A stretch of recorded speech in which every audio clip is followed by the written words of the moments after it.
সাবেক প্রধানমন্ত্রী শেখ হাসিনা দেশকে ধ্বংস করে ফেলেছে। দেশে স্বৈরাচার শাসনে বিদেশে অর্থ পাচার, গুম খুন, সাধারণ ছাত্রদের গণহত্যা করে বিশ্বে স্বৈরাচারী হিসেবে প্রথম স্থান অর্জন করেছে। পিলখানায় অসংখ্য সেনাবাহিনী হত্যা করেছে। শাপলা চত্বরে গভীর রাতে অতর্কিত হামলা চালিয়ে অসংখ্য হেফাজত ইসলামের আলেম ওলামাদের পাখির মতো গুলি করে হত্যা করেছে। অনেক নেতাকর্মীকে ফাঁসি দিয়ে মেরে ফেলেছে। বিগত ছাত্র আন্দোলনের চাপে নেতাকর্মীদের বিপদে ফেলে সে এখন দেশ ছেড়ে ভারতে পালিয়েছে। সেখান থেকেও দেশে বিভিন্নভাবে ক্ষয়ক্ষতি করার চেষ্টা চালিয়ে যাচ্ছে। শুক্রবার বিকেলে তামাই বহুমুখী উচ্চ বিদ্যালয় মাঠে সিরাজগঞ্জের বেলকুচি উপজেলা ৩ নং ভাঙাবাড়ি ইউনিয়ন বিএনপি অঙ্গ সংগঠনের সাথে মতবিনিময়কালে রাজশাহী বিভাগের সহ সাংগঠনিক সম্পাদক আমিরুল ইসলাম খান আলিম এসব কথা বলেন।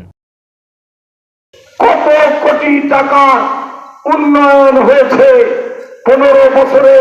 এলজিডি বলেন, ফ্যাসিলিটিস বলেন, শিক্ষা বলেন, স্বাস্থ্য বলেন, কত উন্নয়ন কর্মকাণ্ড, রাস্তাঘাট কত কোটি টাকার হয়েছে এই 15 বছরে। এই হিসাবটা আপনারা আগামীতে দিবেন।